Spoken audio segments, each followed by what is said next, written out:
Assalamualaikum warahmatullahi taala wabarakatuh. Apa khabar Cik Nurlia? Doa saya anda sentiasa sihat walafiat. Secara hari ini hari Rabu tanggal 18 Oktober. Ya Yaumun, Saudara Muhammad, Saudara Mat Zaid, Saudara Puan Syarifah Hafifah, Saudara Nur Hisham Muhammad, Saudara Zamri Asi, terima kasih saban malam menemani saya untuk melabun kita, saudara. Dan hari ini adalah hari Rabu, saudara, tanggal 18 Oktober. Saudara Azmi Nordin dari Bagan Datuk. Hari yang ke-1309, saudara. Saudara Hashim Atan, selamat malam. Saudara Dr. Ahmad Humaizi, apa khabar doktor? Moga sihat walafiat. Saudara Izzuddin dari Pulau Pinang, Raja Kamal, Raja Baizan, apa khabarku? Saudara Anwar Salih dari Tumpat, Kelantan.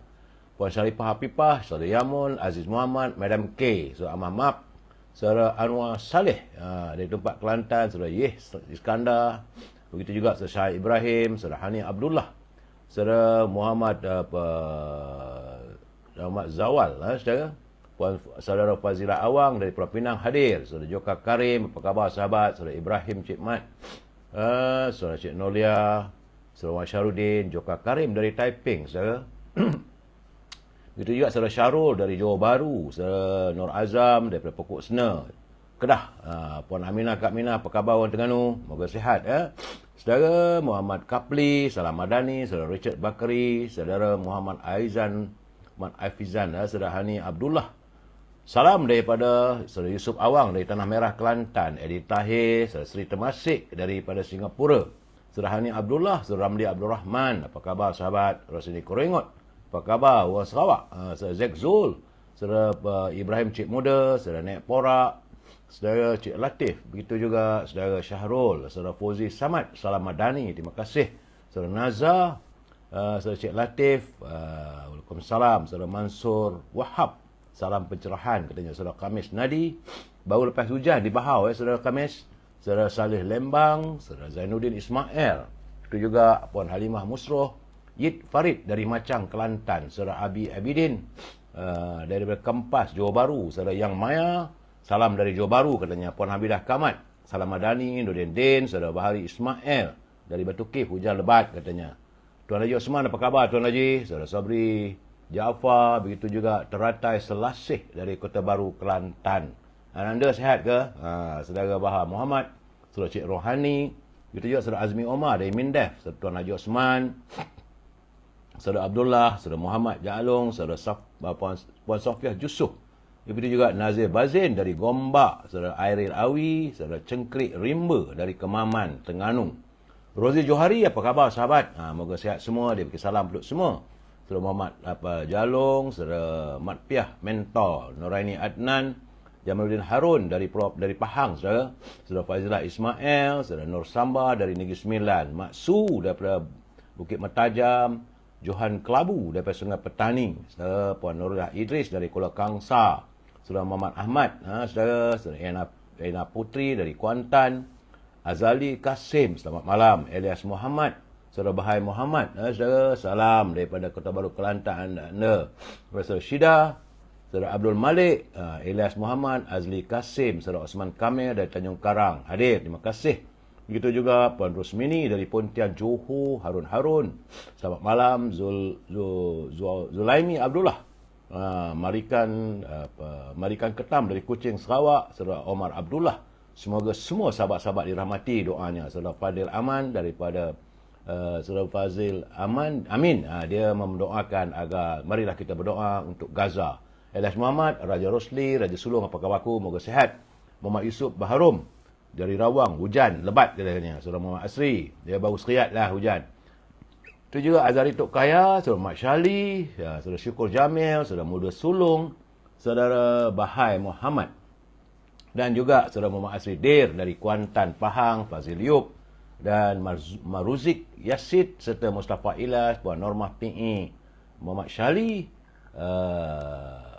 Saudara Syukur Jamil. Baik, saudara. Yang mana tak sempat saya tantun ni, saya minta maaf saudara. Ramai yang hadir, terima kasih. Yang saya pentingkan saudara, kalau boleh like, share dan subscribe. Itulah yang memberikan semangat kepada saya saban malam untuk memberi pencerahan. Demam ke, sesama ke, jalan juga terus saudara. Apa yang ada, saya berusaha untuk mencari bahan-bahan untuk kita bicarakan malam. Bicara santai, saudara. Kena ingat, saudara, ini hari yang ke-1309. Hari 18 Oktober, Rabu, 1309 hari. Virus sebut masih melanda negara kita. Untuk teman-teman yang ingin berniaga, jangan lupa hubungi Al-Azhar di talian 01133041241241 supaya membolehkan saya memberi pencerahan dalam segmen e-commerce. Tak lama, saudara, dalam 3 minit saja. Al-Azhar memasarkan setangih albakulnya serta minyak wangi dari tanah Arab yang dibuat berasaskan kepada pati kayu gaharu. Kalau tak dapat hubungi Al-Azhar, boleh hubungi Siti Farehah di talian 0177114300. Jangan lupa dendeng manis Siti Farehah dan simpulan kasih Cik Siti. Sedap, harga masih lagi harga lama dan tidak ada kenaikan harga. Walaupun harga barang sekarang dah naik bagai nak rak sekarang, saudara. Terus kalau teman-teman yang tinggal di Lembah Kelang mahu mendapatkan buah-buahan, saudara Ibrahim Said, yang di Lembah Kelang, saudara, buah-buahan seperti cherry, anggur, kiwi, apple dan sebagainya adalah buah-buahan yang baik-baik, saudara, kelas AAA, tapi harganya lebih murah daripada harga pasar. Hubungi Syauqi di talian 0123570703. Buah-buahan tersebut akan terus dihantar ke rumah anda. Ya, saudara Datuk Anwar apa khabar? Datuk, saudara Afniza Roslan, begitu juga saudara Aisyah, saudara Kamal Zaman Man, Puan Norma PE, Edi Tahir, slide cair dan ceklat katanya. Apa tu, Edi? Saudara Abdul Aziz Salam Madani dari Miri, Sarawak, saudara. Adi Warna sihat, saudara. Moga sihat walafiat. Dan akhir sekali, saudara, jangan lupa Popiah Sira Lady Maria. Ini sedap, saudara. Boleh hubungi Nizam di talian 0194351203. Pedas, rangup, manis dan mengasyikkan. Harga rahmah, saudara. Baik, kita masuk segmen ini. Saya nak berjelaskan lagi, saudara, sebab kadang-kadang orang bertanya, apakah saya ustaz? Saya bukan ustaz. Saban malam, bila saya memberi pencerahan, saya orang Melayu, gunakan songkok. Bukan artinya saya ni alim. Tidak, saudara. Saya juga bukan da'i, bukan juga ustaz yang bertauliah untuk bercakap soal agama. Apa yang saya lakukan, saudara, adalah bila teman-teman berkirim, saya selesai, bila saya baca, saya lihat sesuai untuk kita bincangkan ataupun kita bualkan untuk sementara cuma, saudara. Ini hanyalah sekadar panduan saja, saudara, ya. Baik, saudara, daripada Anas radhiyallahu anhu, dia berkata bagaimana baginda Nabi Muhammad SAW bersabda, tidak beriman, itu tidak sempurna iman seorang itu, kalau dari kalian sehingga dia mencintai saudaranya sebagaimana dia mencintai dirinya sendiri. Ini hadis Rasulullah, saudara, yang diungkapkan oleh hadis riwayat Bukhari, ada hadis yang ke-13. Hadis ini sahih, saudara. Kerana sungguhnya Islam itu memerintahkan umatnya agar sentiasa memiliki sifat saling mengasihi sesama Muslim dengan memuliakan, menghormati dan menyayangi mereka, saudara. Saudara Kedi Jabut, dia kata nak cari beras tempatan, sila cuba di Ekonsif Alam Mega. Okey, baik, saudara. Dan jika kita suka diri kita untuk mendapat nikmat dalam hal keagamaan, maka wajib baginya mengasihi saudara Muslim yang lain agar mendapat nikmat yang sama. Ia adalah tanda kesempurnaan iman, saudara. Jika kita suka dan memperoleh nikmat dunia, kita juga sewajarnya suka agar saudara Muslim yang lain juga mendapat nikmat tersebut. Dan jangan sekali-sekala kita memiliki sifat dengki dan khianat dengan nikmat yang dimiliki oleh saudara kita yang lain. Kalau kita lihat orang lain kaya raya, jangan kita dengki, saudara. Kita bersyukur melihat mereka mencapai kejayaan hidupnya. Dan ambillah iktibar, saudara, bagaimana kisah Aus dan Khazraj. Puak Aus dan Khazraj di Madinah, di mana kedua kaum ini begitu taksub dan fanatik dengan kaum masing-masing. Namun telah disatukan hati mereka oleh Allah SWT dengan kasih sayang dan mereka saling mencintai antara satu sama lain apabila mereka menerima Islam. Mereka bersatu atas nama Islam dan mereka berjuang atas nama Islam. Ingat, saudara, bahawa setiap mukmin ini bersaudara. Kerana firman Allah SWT daripada ayat surah Al-Hujurat ayat ke-10, sesungguhnya orang-orang yang beriman itu adalah bersaudara, saudara. Saudara kita seagama. Dan menjadi tanggungjawab kita untuk membantu jika mereka memerlukan bantuan. Kita harus memberi nasihat jika mereka memerlukan nasihat. Kita harus meminjamkan seketika telinga kita, saudara, untuk mendengar masalah, keluh resah mereka. Dan akhir sekali, saudara, jangan lupa untuk mendoakan mereka, kerana doa adalah senjata terbaik, apatah lagi doa yang tidak diketahui oleh saudaranya sendiri. Kita berdoa untuk kebaikan orang lain, insya-Allah mereka juga akan mendoakan pada kita. Semoga Allah memberikan kita taufik untuk sentiasa berkasih sayang sama saudara kita yang beriman, sebagaimana kita suka mendapat hal yang sama walau di mana teman-teman kita, sahabat-sahabat kita, saudara-saudara kita berada. Saudara. Ingat saudara, kalau kita sayangkan sesuatu, orang juga boleh sayang pada kita. Jangan lupa saudara, nak nikmat pada diri kita, kita harus mendoakan mereka juga mendapat nikmatnya. Saya Tahir, saudara Ramli, Rasul. Februari 2024, ramai tersenyum lebar. Tak tahulah saya. BK, Abdul Ghaffar Hamzah, saudara Zamri Ibrahim, Mak Rosli, saudara Syahrin, Waksu, 913, Kubu Gajah ke? Katanya dia bertanya pada Waksu lah tu. Baik saudara, kita santuni mutiara kata seketika. Saudara, kena ingat, Allah menciptakan kita bukan saja-saja, tetapi ada tanggungjawab. Inilah yang membezakan antara manusia dengan haiwan. Jangan kita merasa hebat kerana pintar memutar belitkan fakta. Kerana suatu hari nanti, ucapan palsu kita akan menjerat leher kita sendiri, sehingga kita tidak mampu untuk berkata-kata lagi. Ya saudara, bercakaplah sejujurnya dan memberilah nasihat dan peringatan. Peringatan saya tak lain, hanyalah mengingatkan pimpinan negara agar jangan berbelanja wang negara tanpa had. Kerana kalau wang negara digunakan tanpa had, maka negara boleh muflis. Terima kasih Harun, Saudara Edi Tahir, Saudara Zamri Ibrahim, Saudara Mak Rosli, Love Castle katanya, Saudara Mek Kimo, Asia, Waalaikumsalam. Saya begini saudara Asia, saudara puan ibu tunggal, tapi saya nak nombor akaun saya tak dapat lah saya. Kalau puan boleh bagi nombor telefon, boleh lah teman-teman kita membantu. Saya tak dapat menyiarkan nombor akaun bank. Itu memang melanggar ketetapan saya, saudara.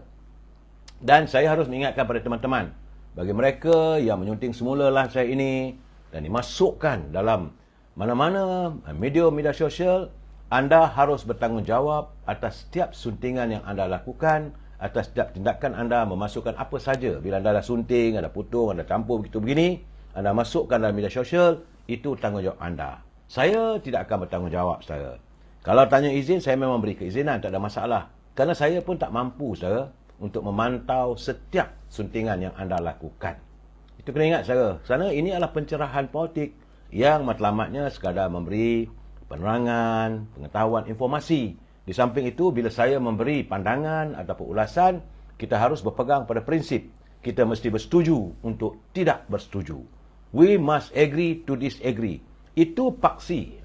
Itu paksi antara kita, antara saya dengan sahabat-sahabat semua. Dan seandainya saudara tak bersetuju, tak ada masalah. Saudara, kalau bersetuju, alhamdulillah. Kalau tak bersetuju, mau menyantuni, tidak ada masalah bagi saya. Sila hantarkan kiriman anda. Kecuali anda sentiasa menggunakan, tidak menggunakan bahasa yang kasar, tapi menggunakan bahasa-bahasa yang mulia, yang harmonis sifatnya. Kerana kita adalah warga cinta damai yang sentiasa menyantuni setiap persoalan secara harmonis. Ya, saudara Zaidi Zain, saudara Zari Yi dari Kelantan. Terima kasih. Kita juga ada Adaha, Norma Abdullah, Puan Nur Maria, Puan Sarimah. Salam dari Kelantan katanya. Pak Ngah Pajam, salam pencerahan. Saudara DJ Taman Idris katanya. Zizul Mak Yusof. Begitu juga saudara Syahrudin Yahya, saudara Aftam dan teman-teman yang lain. Baik, saudara. Berita awal tentang kedudukan harga minyak petrol. Harga runcit bagi petrol RON 97, RON 95 serta diesel, saudara. Kementerian Kewangan menyatakan kekal pada harga yang lama, iaitu RON 97 RM3.47 seliter, RON 95 RM2.05 seliter dan diesel RM2.15 seliter. Ini bagi tempoh daripada 19 Oktober sehinggalah 25 Oktober. Tak ada kenaikan, saudara. Demikian menurut Kementerian Kewangan. Dalam kenyataannya hari ini memaklumkan harga itu berdasarkan pada harga mingguan produk petroleum mengikut mekanisme harga automatik APM, saudara. Dan bagi melindungi pengguna daripada kenaikan harga minyak mentah global, maka kerajaan tetap mengekalkan harga siling RON 95 pada RM2.05 seliter. Diesel RM2.15. walaupun harga pasaran bagi kedua-dua produk tersebut sudah pun meningkat melebihi harga siling semasa. Demikian menurut kenyataan Kementerian Kewangan, saudara. Itu harga barangan ataupun harga minyak, saudara. Cuma hari ini, saudara, saya melihat satu cerita, satu pandangan ataupun satu kisah. Ini dia adalah merupakan isteri kepada mantan anggota keselamatan anggota polis, saudara. Ini sebagaimana dilaporkan oleh saudara Amirul Aiman Hamsuddin dari berita harian. Saya membaca tadi bagaimana seorang ibu, seorang isteri, dia diumpamakan seperti sudah jatuh di tepi tangga. Saudara, dan hari ini dia terpaksa mengalami kehidupan yang terlalu sukar kerana dia tidak dapat mengeluarkan pencen suaminya. Dan suaminya saat ini, saudara, masih koma, terlantar koma sejak 2 tahun lalu. Hanya kerana kad banknya adalah tamat tempoh. Jadi, sebagaimana dilaporkan oleh wartawan Amirul Aiman, kejadian itu berlaku di Sungai Besar, di Selangor, saudara.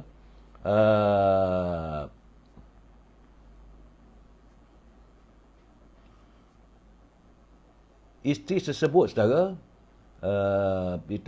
dia merupakan isteri kepada mantan inspektor polis. Inspektor saudara Muhammad Norizan Ramli. Dia merupakan bekas ketua polis balai Sungai Besar. Dan kejadian itu berlaku bila dia tergelincir ketika cuba menaikkan ikan di sebuah kolam pancing berhampiran dengan Tanjung Karang. Sejak terlantar koma, Muhammad Norizan yang bersara disebabkan masalah kesihatan sejak Julai lalu, beliau memerlukan penjagaan setelah masa. Jadi isterinya Puan Sharifah Haizul Akmal Syed Ahmad. Keadaan sekarang ni dia memerlukan kesabaran, dia terpaksa bertahanlah, saudara. Puan Sharifah Haizul adalah merupakan ibu kepada 4 orang cahaya mata berusia 4 hingga 14 tahun. Dia telah pergi pada bank, dia pergi bank bawa kad isteri dia, itu yang sedang koma itu, mantan bekas inspektor polis, ketua balai di Tanjung Karang, di Sungai Besar, saudara. Tapi bank tidak boleh mengizinkan kerana kadnya dikatakan habis tempoh. Jadi keadaan begitu, dia cubalah berusaha dah sana sini. Tapi pihak bank mengatakan carilah peguam. Dalam keadaan dia tak beruang, saudara. Dapat juga ada peguam bantunya. Tapi kes tersebut masih lagi tertangguh-tangguh. Saya mengharapkan agar jabatan polis Bukit Aman khususnya yang menjaga kebajikan anggota pasukan polis dapatlah campur tangan dalam isu ini, saudara. Sebab dia kata persoalan pencen suaminya telah pun tertangguh dan belum selesai sehingga saat ini. Sedangkan surat dokumen berkaitan yang menyokong bagaimana suaminya sekarang ni lumpuh ataupun koma tidak diterima oleh pihak bank. Ini saya rasa pekak punya bank lah, saudara. Saya marah ni, saudara. Sebab isteri sebut dia tak ada bekerja, dia hanya mengharapkan pencen suaminya. Tapi tidak dapat mengeluarkan pencen. Dia cuma mampu tengok, dia buka saja akaun suami dia, dapat tahu dia. Tapi nak mengeluarkan wang tu tak boleh dilakukan. Itu keadaannya, saudara. Jadi sebab wangnya tak ada, dia boleh keluarkan, dia hanya mampulah melihat baki saja. Suaminya perlu dipantau setiap masa dan segala urusan seperti mengantar anak ke sekolah perlu dilakukan dengan keadaan segera.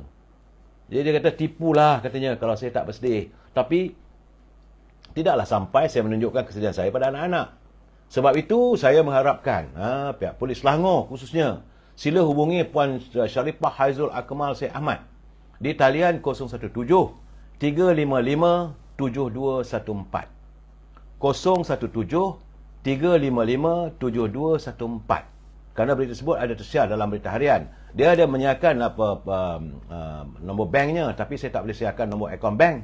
Itu menyalahi, sebagaimana saya katakan, kalau nombor akaun bank saya tak boleh ceritakan. Saya haraplah dapatlah kita, mana yang boleh menderma, hubungilah, saudara. Suaminya begitu berjasa dalam pasukan polis, menjadi ketua balai, berpangkat inspektor, tapi dia waktu dia nak angkat ikan, dekat kolam ikan, dia jatuh dan terus koma. Saya sedih, saudara. Saya haraplah dalam keadaan begini, pihak polis Selangor khususnya ataupun pihak yang menjaga kebajikan anggota polis ni dapat melihat persoalan ini.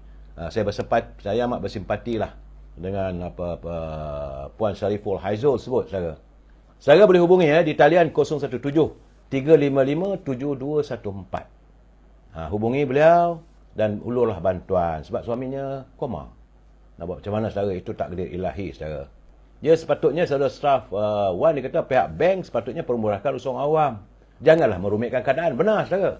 Dan saya juga mengharapkan pimpinan di pihak bank, Melayu Banking, saudara, pihak bank, janganlah ikut buku sangat. Sebab kawan ni dah susah. Suami dia koma. Duit dia bukan dapat duit pencen. Dia bagilah dia nak keluar. Ini masalahnya, saudara. Saya haraplah. Sebab kononnya kerana tempoh kad itu tak boleh dipergunakan lagi. Astaghfirullahalazim. Semua dokumen katanya dah dia sediakan. Ada peguam pula tu. Tapi masih lagi tertangguh-tangguh lah. Dan saya haraplah benda ini dapat ditangani sesegera mungkin. Kesian saudara. Itu keadaannya. Jadi, saya harus memberi penjelasan, pencerahan. Yang mana perlu kita santunilah saudara. Tidak niat saya untuk memburukkan siapa. Cuma saya mengharapkan agar pihak-pihak berkuasa, pihak yang bertanggungjawab, pihak yang semua orang bolehlah menghubungi 017-355-7214. Semoga dengan apa pencerahan saya ini dapat meringankan beban. Tak payah nak balas. Saya tak perlu balasan terima kasih dan tak perlu. Cuma saya nak melihat agar warga kita dalam keadaan sekarang ni saudara. Dan jangan lupa saudara, Yang Amat Perdana Menteri menegaskan beliau tidak mahu melihat rakyat terus menderita. Jadi derita rakyat perlu disantuni. Dia pihak bank juga perlu prihatin. Kalau susah sangat, pergilah ke rumah dia. Telefon balik Puan Sharifah. Pergi melawat. Kalau betul suami dia koma, jumpalah pegawai pengurus bank dia tu. Ini orang ni saya dah cek, memang koma, kena keluarkan duit dia. Kadang-kadang secara undang-undang ataupun peraturan-peraturan yang kadang-kadang menyulitkan rakyat. Itu gambarannya saya. Sebab itu saya yakin dalam keadaan yang Amat Perdana Menteri mengumumkan bajet yang begitu mesra rakyat, saya khawatir, saya bimbang. Kekitangan bank akan menyusahkan. Akhirnya orang pinjam duit Along. Bila duit Along, terjebak dalam masalah. Itu keadaan saudara. Dan hari ini, saya perlu juga menyantuni bagaimana kenyataan Yang Berhormat Menteri Dalam Negeri dan Keselamatan, iaitu Datuk Seri Syafuddin Nasution.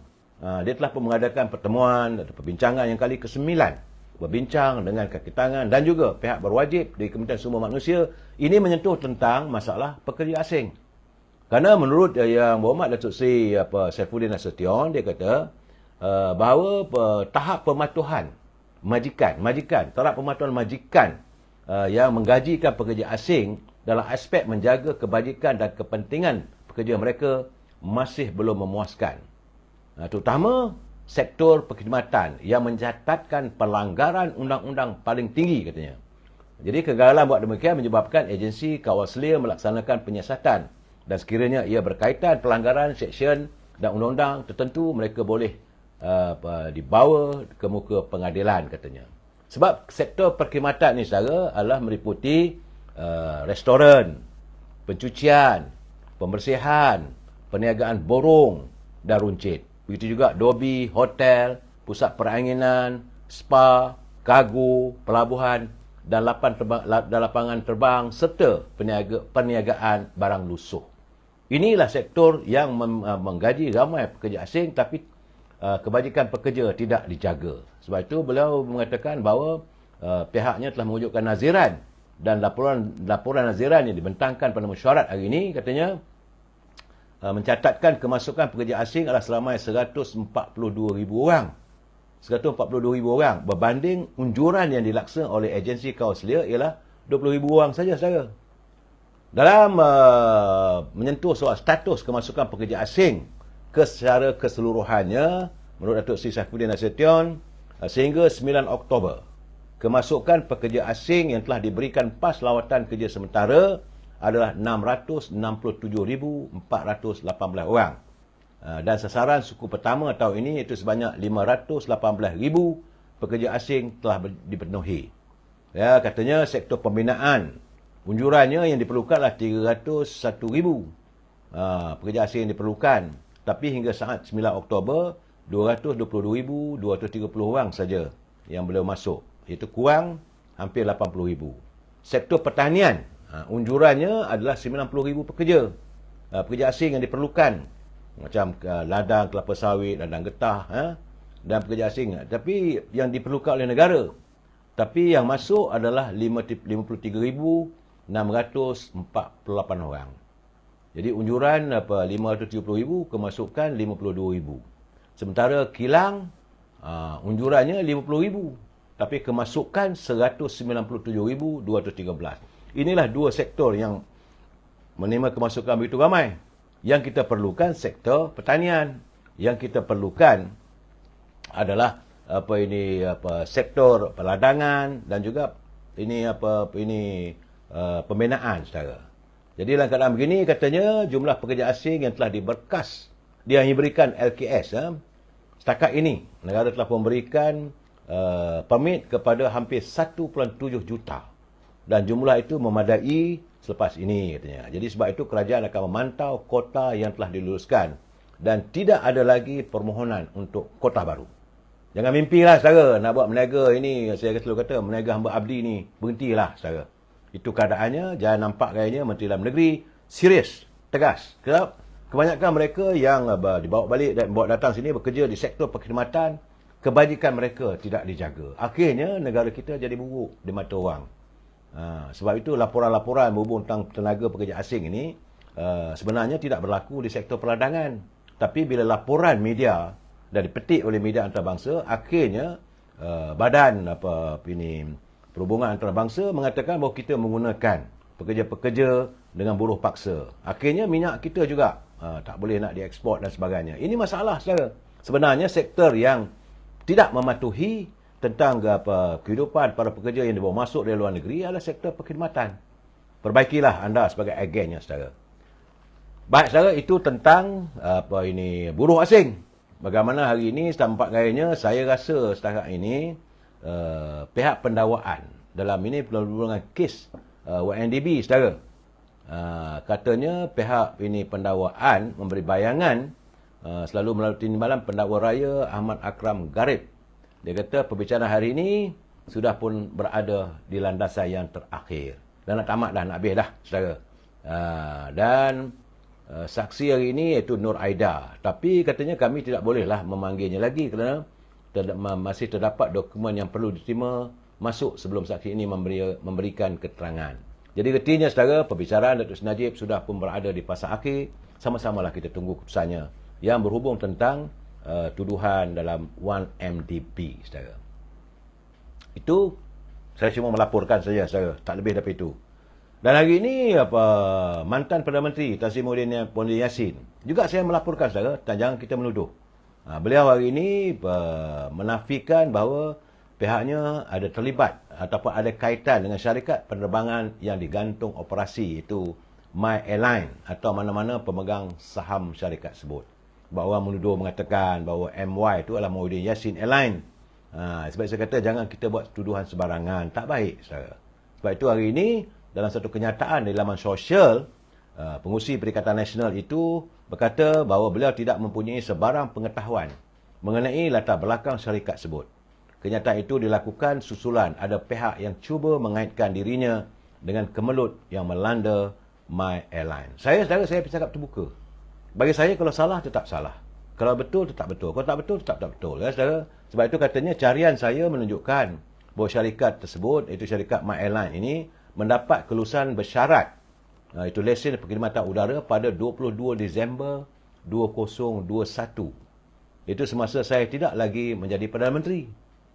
Kalau tak jadi Perdana Menteri waktu itu, apakah kelulusan itu era Datuk Seri Ismail Sabri? Pula dah saudara. Jadi begitu juga katanya tentang penglibatan firma guaman, iaitu Datuk Rosli Dahlan Saravana, itu sebagai peguam bagi pihak pemegang saham syarikat My Airline, katanya tidaklah boleh dikaitkan dengan dirinya. RDS sebagai sebuah firma guaman berhak untuk mewakili siapa saja yang memerlukan khidmat guamannya. Itu betul saudara. Itu saya kata kalau betul-betul lah. Tak mana boleh satu peguam tu dia satu orang saja. Macam sekarang ni, apabila dalam tuduhan rasuah apa semua ni, Tan Sri Muhyiddin mengambil bantuan guaman daripada Datuk Isham Tepoh yang juga merupakan peguam pada Datuk Seri Amidi. Tak ada masalah sebenarnya begitu.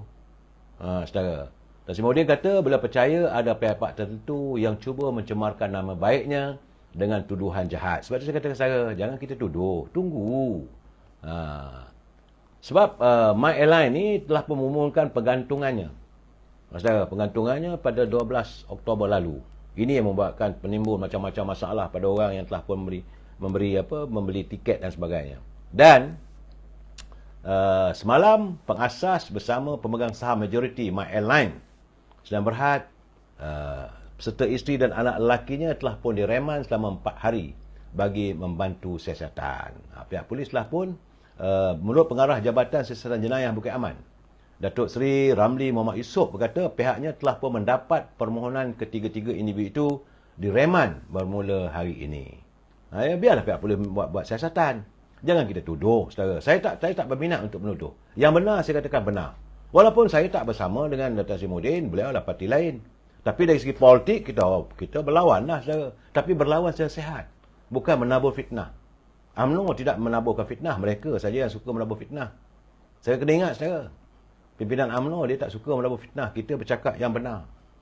Jadi menurut pengarah siasatan jenayah Datuk Seri Ramli Jamil, saudara, ketiga-tiga mereka ditahan bagi membantu siasatan di bawah Akta Pencegahan Pengubahan Wang Haram, Pencegahan Pembiayaan Keganasan dan Hasil daripada Aktiviti Haram 2001.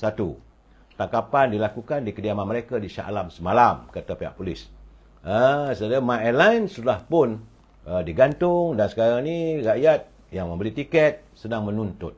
Banyak juga jumlah, saudara, 20 juta. So bagaimanapun kita biarlah, kita tunggulah apakah hasil siasatan yang dilakukan oleh pihak polis. Jangan kita menuduh. Saudara, Akmal Hussein betul. Bagi saya mudah saja. Terima kasih Cik Bu, Sekutu Mawar Merah untuk saya. Saya selalu mengatakan pada teman-teman, siapa saja yang dibawa ke mahkamah, dia tidak boleh dikatakan bersalah sehinggalah mahkamah membuktikannya. Kalau mahkamah kita tak bersalah lah. Ini yang saya harapkan supaya kita mengamalkan politik yang matang, saudara. Ya, itu gambarannya. Baik, saudara. Tentulah anda juga ingin tahu bagaimana perkembangan dari Gaza.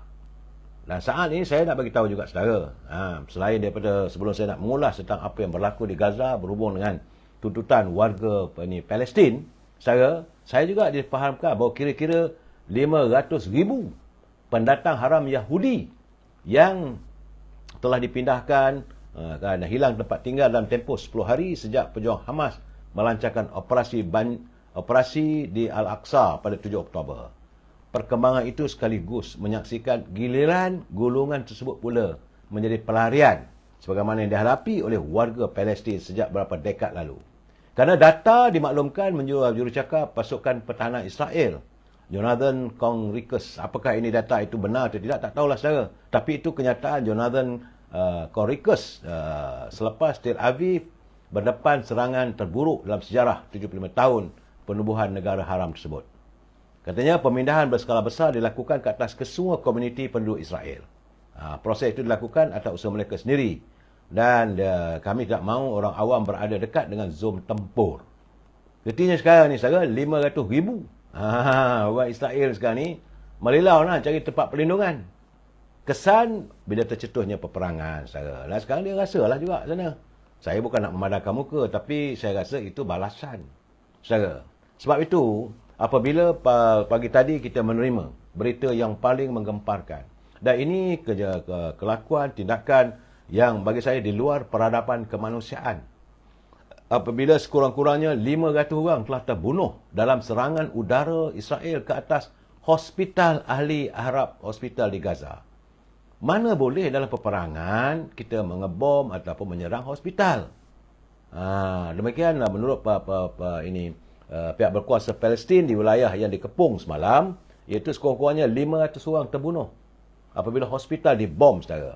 Sebab itu, menurut jurucakap pada Presiden Palestin Mahmud Abbas, mereka mengecam serangan udara itu sebagai tindakan pembunuhan beramai-ramai dan ia merupakan malapetaka kemanusiaan. Sebab itu Abbas juga telah menarik diri daripada mesyuarat yang dijadualkan sebelum ini dengan Presiden Amerika Joe Biden yang dijangka tiba di Rantau Teluk. Saudara, dia tarik diri, tak mau berbincang. Sebab nak bincang buat apa? Hospital pun dia confirm. Ini memang kerja laknat dah, saudara. Dari Jordan, saudara, saya melihat bagaimana Raja Arab, itu Raja Jordan, Raja Abdullah II berkata pengeboman ke atas Israel, ke atas hospital Gaza adalah pembunuhan beramai-ramai dan merupakan jenayah perang yang tidak boleh didiamkan. Saya nampak bahawa Prince Abdullah dia begitu lantang bersuara dan tentulah beliau menyatakan rasa tidak senangnya melihat pembunuhan begitu ramai warga yang mendapat rawatan di hospital. Kerajaan Mesir pula mengeluarkan kenyataan. Kita dengar kenyataan-kenyataan negara, luar negara terhadap kekejaman Zionis negara. kerajaan Mesir mengeluarkan kenyataan yang mengecam serangan itu. Dalam istilah yang paling kuat, katanya, mereka mahu mengecam tindakan tersebut dan menyeru agar masyarakat antarabangsa segera campur tangan dan mencegah pelanggaran kemanusiaan itu, saudara. Dari Qatar, Kementerian Luar Qatar berkata serangan itu menandakan peningkatan yang berbahaya. Perluasan serangan Israel ke atas semenanjung Gaza, termasuk hospital, sekolah dan pusat penduduk lain adalah peningkatan yang berbahaya, kata Presiden Qatar. Sementara itu, Pertubuhan Kesihatan Sedunia WHO mengutuk sekeras-kerasnya serangan ke atas hospital Al-Hilal Arab. Jadi, katanya ratusan kematian dan kecederaan. Sebab itu, pihak WHO menyeru perlindungan segera terhadap orang awam dan penjagaan kesihatan supaya perintah pemindahan segeralah dilakukan, saudara. Liga Arab, Saudara Ahmad Abul Ghaid berkata pemimpin antarabangsa mesti menghentikan tragedi ini dengan segera sebagai tindak balas terhadap serangan itu. Fikiran jahat apakah yang mereka lakukan dengan sengaja mengebom hospital dan penduduk yang tidak berdaya? Jadi, mekanisme Arab akan mendokumentasikan jenayah perang ini dan penjenayah tidak akan terlepas daripada tindakan mereka. Arab akan mendokumentkan inilah serangan paling dikutuk oleh dunia, saudara. Bagaimana Presiden Turki Recep Tayyip Erdogan memang lantang bercara. Beliau mengatakan bahawa mengebom hospital yang menempatkan wanita, kanak-kanak dan orang awam yang tidak bersalah adalah contoh terbaru serangan Israel yang tidak mempunyai nilai kemanusiaan yang paling asas. Sebab itu beliau menggesa semua manusia untuk mengambil tindakan menghentikan kekejaman yang tidak pernah berlaku sebelum ini, saudara. Sebab itu Presiden Justin Trudeau dari Kanada juga mengeluarkan kenyataan. Beliau mengecam serangan itu dan menekankan kepentingan agar Israel mematuhi undang-undang perang. Kata Justin Trudeau, berita dari Gaza amat mengerikan dan sama sekali tidak boleh diterima. Undang-undang antarabangsa perlu dihormati dalam hal ini dan dalam semua kes. Terdapat peraturan di sekitar peperangan dan tidak boleh diterima untuk menyerang hospital. Jadi Presiden Trudeau pun, begitu Perdana Menteri Kanada pun bersuara. Dari Iran, Kementerian Luar Iran mengecam serangan udara itu sebagai serangan ke atas orang yang tidak bersenjata dan tidak berdaya. Begitulah. Banyak lagi pemimpin dunia, kalau saya nak rekod satu persatu, saya 3 jam pun tak habis. Berartinya dunia sedang mengutuk perbuatan Israel, laknatullah, yang begitu tidak langsung memberi kemanusiaan terhadap warga Palestin. Negeri mereka, tanah mereka dirampas, tempat pendudukan mereka diceroboh, bumi mereka yang aman bahagia dibom, malah bila hospital dibom. Ini memang di luar peri kemanusiaan. Sebab itu menurut Perdana Sultan Ibrahim, dia menyifatkan Israel sebagai gila dan hilang peri kemanusiaan atas tragedi mengebom hospital hingga mengorbankan 500 nyawa. Dia menurut Sultan Ibrahim, dia kata perkembangan terkini mengenai serangan Israel itu agak keterlaluan. Saya juga turut mengulangi beberapa kenyataan yang telah dibuat mendukung beberapa kenyataan setengah pimpinan negara luar yang menyatakan kesal serta mengecam pengeboman hospital Gaza. Apa pun yang dituduh, siapa pun maknanya, ini kesal dari serangan dan perang. Sebab itu kita katakan sebaiknya hentikan peperangan. Itu kenyataan keras daripada Perdana Menteri Malaysia, saudara. Ini masanya untuk kita redakan keadaan dan hentikan. Kalau teruskan ini, mangsanya wanita, anak-anak, pesakit, ini sudah sampai ke tahap gila dan hilang peri kemanusiaan. Dah tak ada kata-kata lain lagi lah yang nak dilontarkan oleh Yang Berhormat Perdana Menteri Malaysia, bahawa dia kata tindakan sebutlah tindakan gila. Dia kata yang beliau kesal. Dan apa yang paling dikesalkan ialah negara barat yang bercakap soal hak kemanusiaan ini rupanya ada kategori. Ada manusia kelas 1, ada manusia kelas hamba, dan ini kita bantah sekeras-kerasnya. Ya, saudara bukan beliau bersimpati, dia marah betul-betul ni. Sebab dari segi laporan TV Al Jazeera dapat dilihat bagaimana hospital dibom membunuh 500 orang. Jadi beliau akan berada di Riyadh besok, saudara, untuk menghadiri persidangan tetap di antara Majlis Kerjasama Teluk dan ASEAN untuk mengadakan perbincangan khusus mengenai tindakan yang perlu diambil terhadap kezaliman Israel ke atas Palestin. Kenyataan Sultan Ibrahim dia kata selepas GCC, Perdana Menteri Putera Mahkota Muhammad bin Salman meminta saya hadir untuk lawatan sehari untuk berbincang. Saya akan fikirkan keperluan untuk berbincang dengan beberapa pemimpin yang lain juga katanya. Jadi itulah penglibatan Malaysia. Kita akan berada di mesyuarat itu untuk menzahirkan kehendak rakyat Malaysia. Saya yakin Yang Amat Perdana Menteri tentulah beliau mempunyai kenyataan-kenyataan yang akan dilontarkan dalam mesyuarat lain saya. Sebab itu saya juga melihat bagaimana kenyataan yang berani yang dilakukan oleh Duta Besar Malaysia ke negara Amerika, iaitu Datuk Seri Nazir Aziz. Dia kata kerajaan Malaysia yang waras. Ini kenyataan keras saudara. Duta Besar kita di Amerika, walaupun berada negara Amerika yang semua orang tahu dia menyokong Israel, tapi duta kita Datuk Nazir Aziz, Datuk Nazir Abdul Aziz, dia menyatakan kerajaan dan rakyat Malaysia yang waras tidak mungkin sama sekali akan meluahkan rasa simpati terhadap Israel. Saudara katanya, sebab itu dia kata ketika ditanya oleh pihak Jabatan Negara Amerika, adakah mungkin Malaysia akan menyatakan rasa simpati terhadap nasib rakyat Israel, Datuk Nazir menyatakan simpati Malaysia adalah hanya untuk Palestin. Wah, ini saya katakan sebagai wira saya. Kita negara menghantar beliau sebagai duta di Amerika, dia bercakap. Bila wakil Amerika bertanya apakah Malaysia bersimpati dengan untuk nasib rakyat Israel, dia kata dari dulu lagi kami rakyat Malaysia, dan beliau membawa suara Malaysia, tetap bersama dengan untung nasib rakyat Palestin. Negara-negara kuasa besar tidak pernah menyatakan rasa simpati terhadap kanak-kanak dan warga tua Palestin yang berpuluh tahun menderita akibat tindakan tidak berkemanusiaan Israel. Jadi mana mungkin kita akan bersimpati dengan orang Israel itu. Jadi sebab itu katanya tidak ada sebab untuk Malaysia tidak bersama dengan rakyat Palestin dalam usaha mereka menuntut hak yang telah dirampas Israel. Malaysia juga tidak akan tunduk kepada sebarang tekanan mana-mana pihak atas sokongan yang diberikan kepada Hamas dan Palestin. Saya bangga saya bila menatap kenyataan Duta Besar Malaysia ke Amerika, lantang, jelas dan nyata. Tidak ada rasa takut-takut saya. Saya Saudara Ismail Muhammad, semoga semua orang sihat walafiat. Alhamdulillah, terima kasih. Saudara Aminuddin, saya pun beri doa, beri derma juga. Ya. Sebab itu sekarang ini, apabila melihat dunia sudah mengecam tindakan saya itu, akhirnya Presiden Amerika, iaitu Joe Biden, dia pun akhirnya melahirkan rasa marah dan sedih dengan pengumuman Israel ke atas hospital Al-Ahlil Al-Arabi di utara semenanjung Gaza. Dalam kenyataannya pada Rabu, Biden berkata, beliau telah pun menghubungi Raja Jordan, itu Raja Abdullah, yang begitu lantang mengutuk tindakan tersebut. Dan dia juga berhubung dengan Perdana Menteri Israel, Benjamin Netanyahu. Dia kata, saya sangat marah dan sedih dengan kejadian pengumuman di hospital. Saya telah mengarahkan pasukan keselamatan negara untuk terus mengumpul maklumat tentang apa yang sebenarnya berlaku. Amerika begitulah. Tapi bagaimanapun dia marahlah bila bom hospital dibom. Ini adalah tentang undang-undang dunia, saudara.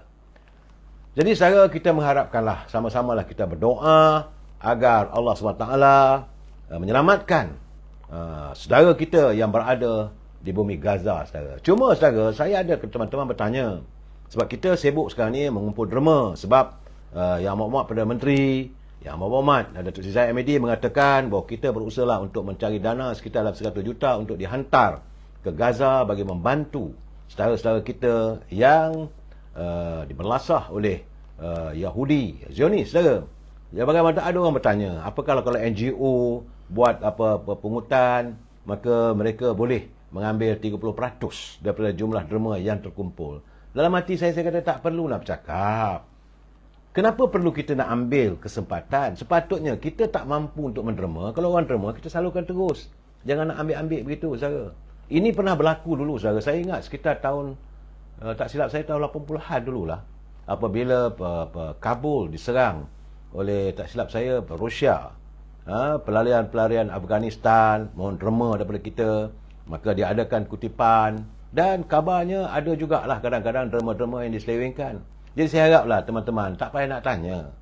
Tak sepatutnya nak ambil wang daripada derma rakyat kepada tabung untuk Palestin. Sebab itu saya kata wajarlah Ketua Polis Negara mengingatkan supaya orang nak menderma tentang Palestin ni, carilah badan-badan yang diperakui oleh kerajaan. Malahan Datuk Dr. Mazhar, itu Syirul Sama'ah, Mufti Besar Perlis juga melarang kita untuk memberi derma pada orang yang tak menentu. Janganlah kita jadikan kesedihan warga Palestin ini untuk mengaut keuntungan, saudara. Itu keadaannya, saudara. Sebab saya pun kadang-kadang tersinggung juga, saudara. Kalau kita tak sanggup mengeluarkan duit dari saku sendiri, janganlah kita mengambil daripada kesempatan. Ini keadaannya. Saya haraplah teman-teman supaya insaf lah.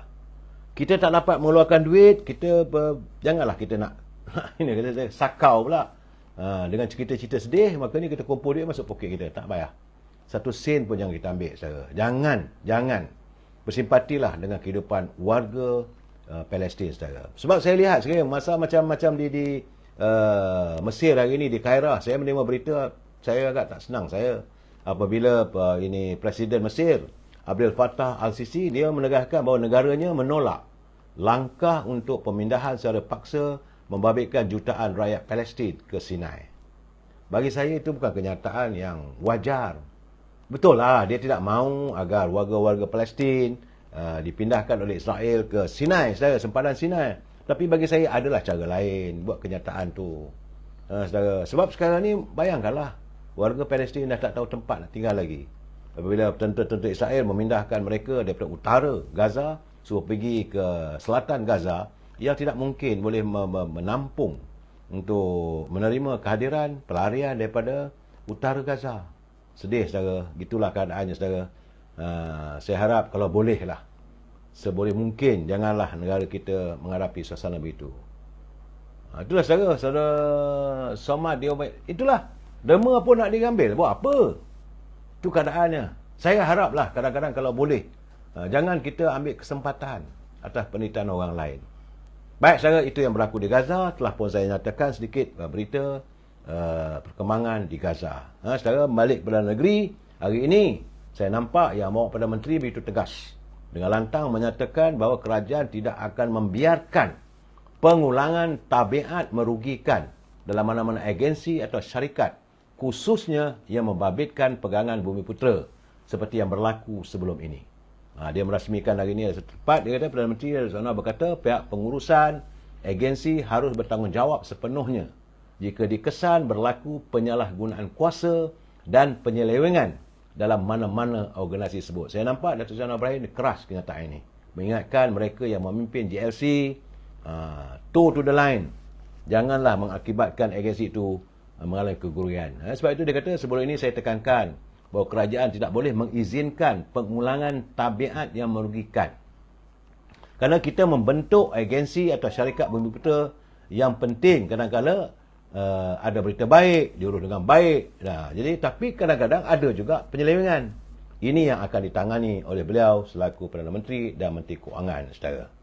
Baik, saudara, itu seketika tentang perniagaan warga bangsa kita, saudara. Perdana Menteri dah mengingatkan agar mereka yang memimpin GLC toe to the line. Jangan fikirkan keuntungan diri sendiri saja, saudara. Baik. Hari ini sidang parlimen sekali lagi, saudara. Sebelum parlimen berehat waktu tengah hari tadi, saudara, saya jijik lah, saya jelek. Masih lagi wang rakyat dibazirkan, masa parlimen dibazirkan. Saya ingat dekat setengah jam, saudara. Isunya tidak lain. Sewaktu Tan Sri Muhyiddin berucap yang menyentuh soal tentang pemberian subsidi membantu rakyat, tiba-tiba ahli parlimen dari Melaka. Tiba-tiba benda tu tak ada kaitan. Tiba-tiba dia bangun, dia kata bahawa memanglah nak beri bantuan kepada orang miskin apa semua. Apakah Paguh, bagaimana bolehkah Paguh beritahu Dewan ini tentang anak menantunya yang hilang dan tidak dapat dihubungi oleh SPRM. Jadi benda tak ada relevan. Akhirnya kesan daripada itu bangkitlah, biasalah, saudara, juak-juak pembela, itu semua unparliamentary, tarik balik, terjerit-jerit. Maka isu di parlimen sekarang ni, perkataan tarik balik itu dah menjadi satu bagi saya lah, satu benda yang dah jadi mainan. Kita melihat jijik dan jelek saya tengok perangai daripada Arau, perangai daripada Pendang. Mereka boleh bela, bukan tak boleh bela, tapi saya begitu je. Tapi saya pun tak setuju dengan kedegilan ahli parlimen daripada Kota Melaka. Saudara, itu Ku Pei Tiong dari Kota Melaka yang membangkitkan isu mengenai menantu Tan Sri Muhyiddin. Itu beliau mewakili ahli parlimen Paguh. Kerana dia mencelah perbahasan rang undang-undang perbekalan. Jadi tiba-tiba ditanya apakah Tan Sri Muhyiddin tidak berhemah kita merajui pentadbiran hingga menantunya melarikan diri keluar negara. Saya kata benda tak relevan. Banyak cara lain nak boleh menyinggung. Saya pun kadang begini, saya bukan bersimpati saudara. Yang benar tetap benar. Itu keadaannya saudara. Ya sepatutnya dia boleh bertanya lah. Tuan Speaker ataupun Tuan Yang Tutor, saya nak bertanya. Paguh menyatakan perlunya ada tata kelola yang baik. Tetapi kita nak bertanya lah. Bagaimana dalam tata kelola itu anak menantu pun boleh hilang. Kenapa tidak dipanggil dia balik? Sepatutnya begitu saudara. Tapi mungkinlah dia pun tak fasih berbahasa agamaknya. Sebab itu saya mengatakan ahli-ahli parlimen perlu menguasai bahasa sebaik mungkin. Saya bersipati dengan speaker tadi saudara. Alice. Apabila dia jadi speaker, jadi yang tutua dewan, selaku timbalan ni speaker, saya nampak orang tak dengar cakap dia. Tapi saya bersipati, namun begitu saya menghormati ketegasannya. Bila dia kata Kota Melaka tarik balik. Walaupun mereka daripada parti yang sama. Itulah sifat yang tidak ada pilih kasih. Tak boleh orang nak katakan bahawa speaker Dewan Rakyat sekarang pilih kasih, tak ada. Ketegasan sama Datuk Ramli ataupun Tan Sri Johari, bahawa mereka sebagai speaker Dewan Rakyat, mereka tetap memberi pertimbangan yang wajar pada semua ahli parlimen. Sebab tadi bila dia suruh tarik. Tapi itulah bergaduh lah tadi. Tiba-tiba ada wujud perkataan Zionis lah, itulah, inilah, yang bagi saya unparliamentary. Saya mengharaplah besok hari Khamis, hari Rabu, janganlah ada lagi masa di parlimen terbuang begitu saja untuk membicarakan soal rakyat. Saya bersetuju macam semalam apabila Presiden MCA Datuk Seri Kasiong, dia kata kalau boleh lah, dia kata kalau boleh apabila Datuk Seri Ibrahim mahu menaikkan cukai daripada 6% kepada 8% cukai untuk orang kaya ni saudara, dia kata kenapa tidak kembalilah kepada percukaian GST. Dia kata kalaulah tak senang dengan perkataan GST, carilah perkataan lain. Dia kata lupakanlah kisah lama, dia kata. Saya nampak begitu jelas ikhlasnya saudara. Saya mengharapkan bahawa kerana saat ini negara-negara luar pun memang nak meningkatkan tahap cukai mereka saudara. But itu gambaran di parlimen, cuma saya menyampah tadi saudara.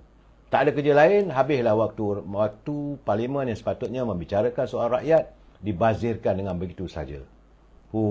Marah saya. Bagaimanapun saudara, hari ini Premier Sarawak, iaitu pengurusi GPS Tan Sri Abang Johari, Abang Oping, telah pun mengumumkan bahawa bekas pengarah agensi anti dadah kebangsaan, iaitu Iskandar Turki, diumumkan sebagai calon bagi mewakili gabungan Parti Sarawak pada pilihan raya kecil Jepak. Iskandar berusia 54 tahun, telah diumumkan oleh premiernya, iaitu Tan Sri Abang Johari. Abang Johari berkata Iskandar adalah calon tepat bagi mengisi kekosongan kursi Dewan Undangan Negeri Dun Jepak susulan kematian penyanjangnya Datuk Talib Zulkifli pada 15 September lalu.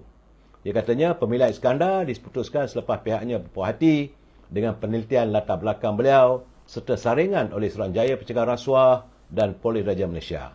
Saudara, jadi dengan pengumuman Iskandar itu sebagai calon GPI itu, artinya sudah ada 3 nama lah saudara, yang sudah pun dikenal pasti akan bertanding pada PRK Jepak. Itu kabarnya Stevenson Joseph dari Parti Bumi Kenyalang PBK dan Cheng Li Peng dari Parti Eksplorasi Rakyat. Dia penamakan calon pada 21 Oktober saudara. Bagaimanapun, saya mendapati bahawa Perikatan Nasional tidak, mereka memutuskan tidak meletakkan mana-mana calon untuk bertanding dalam pilihan raya kecil Sarawak. Demikian menurut Sisa Agungnya, Datuk Seri Hamzah Zainuddin. Dia kata pada masa sekarang ini mereka lebih memberi tumpuan kepada pilihan raya kecil di Kemaman yang akan diadakan pada 2 Disember nanti. Ya saudara, itu kedudukan di Sarawak. Bagaimanapun, ada keputusan sekarang ini, iaitu petition pilihan raya bagi Dun suka menanti di Alor Setar saudara.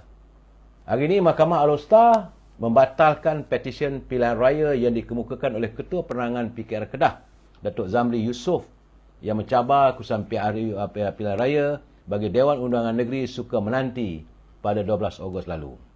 Walaupun mahkamah telah pun membuat keputusan, Mahkamah Tinggi, maka katanya itu Datuk Zamri Yusof akan mengemukakan ke Mahkamah Rayuan.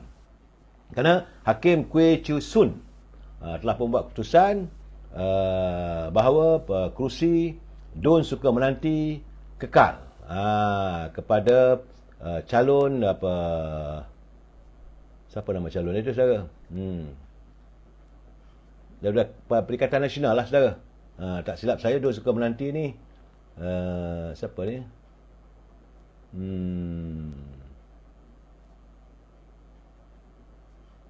Responden. Sebab dia menang lah.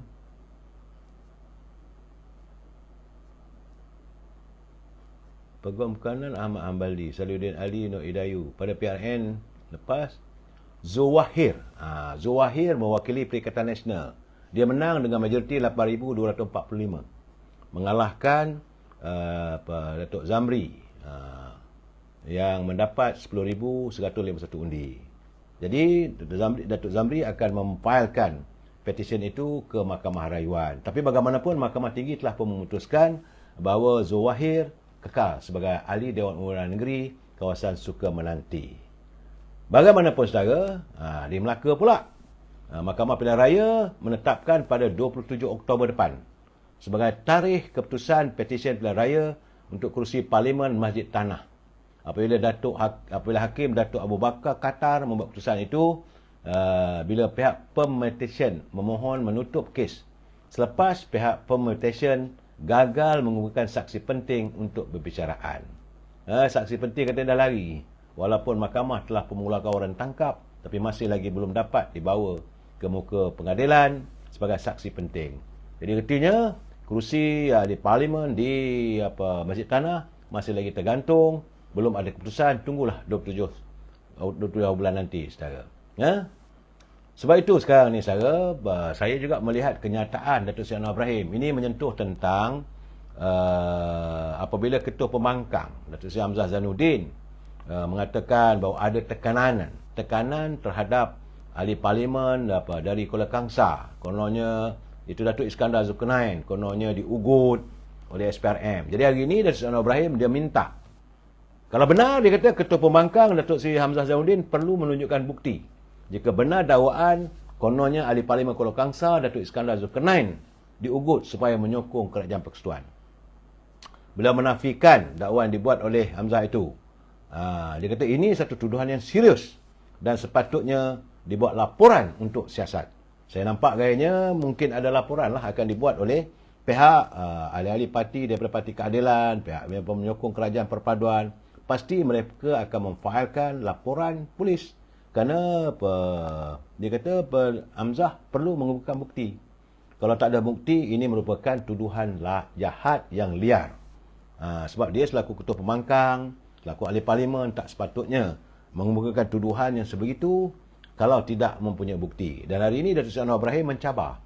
Kalau ada bukti, kemukakan. Dia sendiri pun tak pernah berjumpa pun, dia kata, dengan ahli parlimen Kuala Kangsar. Macam mana mengatakan bahawa ada pujukan, gunakan orang-orang tertentu membuat ugutan. Itu gambarannya, saudara. Dan saya dipahamkan bahawa Perikatan Nasional akan memutuskan tindakan terhadap Datuk Iskandar Zulkarnain susulan keputusan ahli parlimen itu memberikan sokongan pada kerajaan. Demikian menurut Siswa Agung Ahmad Zainuddin. Kata suatu mesyuarat akan diadakan dalam beberapa hari lagi untuk membincangkan perkara itu sekaligus memutuskan tindakan selanjutnya. Kalau boleh pecatlah. Bagi saya itu je, saudara. Tak payah nak fikir-fikir. Saudara? Baik. Itu keadaannya apabila mereka menuduh. Bagaimana dengan pilihan raya Kemaman? Pilihan raya Kemaman saya dipahamkan dalam satu kenyataan hari ini bahawa Parti Pejuang Tanah Air telah pun mengesahkan tidak akan meletakkan calon pada PRK Parlimen Kemaman di Terengganu pada 2 Disember ini, saudara. Jadi menurut Presidennya Datuk Seri Mukris Mahathir, beliau menafikan kabar angin kononnya bakal Perdana Menteri Tun Dr. Mahathir akan bertanding sebagai calon pada PRK Parlimen Kemaman. Dia parti, kalau mewakili parti dia lah. Tapi kalau PAS kata boleh nak jadi calon, terpulanglah saudara.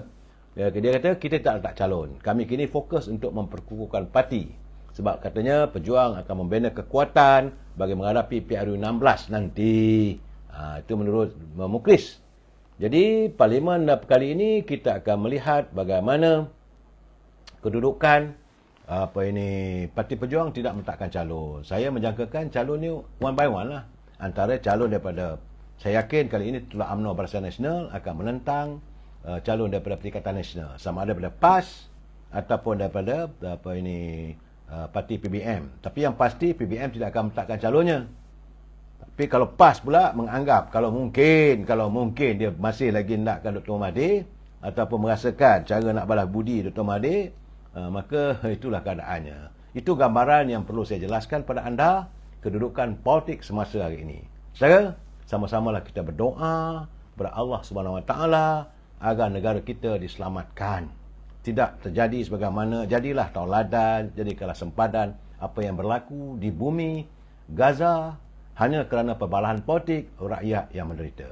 Saya juga ingin mengingatkan anda, rupanya malam besok sekali lagi saya diundang oleh Datuk Seri Abdullah Sani untuk berada sebagai tetamu dalam sembang hangat untuk membincangkan lagi unjuran-unjuran secara detail tentang kedudukan bajet negara yang dibentangkan oleh Dr. Anwar Ibrahim.